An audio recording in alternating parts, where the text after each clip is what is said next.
2026 का मई महीना था। दादाजी के खेत में इस बार बहुत अच्छी फसल हुई थी। कई महीनों की मेहनत के बाद आखिर वह दिन आ गया था जिसका उन्हें बेसब्री से इंतजार था। सुबह सुबह वह खेत में पहुंचे और दूर तक फैली सुनहरी फसल को देखकर उनके चेहरे पर हल्की सी मुस्कान आ गई। उनके मन में एक ही बात चल रही थी कि इस बार सब कुछ अच्छा होगा, घर की हालत भी सुधरेगी और उनकी सारी मेहनत सफल हो जाएगी। पूरा दिन खेत में काम चलता रहा, अनाज इकट्ठा किया जा रहा था। दादाजी बार बार अपनी फसल को देखकर खुश हो रहे थे।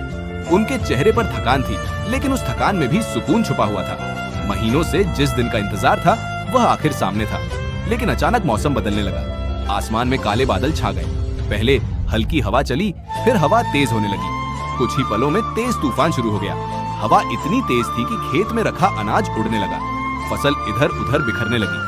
दादाजी उसे बचाने की कोशिश करते रहे, लेकिन प्रकृति के सामने उनकी कोशिश छोटी पड़ गई। कुछ ही मिनटों में सब कुछ खत्म हो गया। जहाँ कुछ देर पहले खुशियाँ थीं, वहाँ अब सिर्फ खामोशी थी। दादाजी मिट्टी में बिखरी फसल को चुपचाप देखते रहे। उनकी आंखें नम थीं।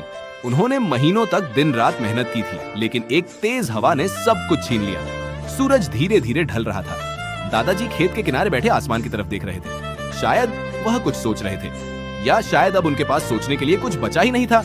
आउटरो।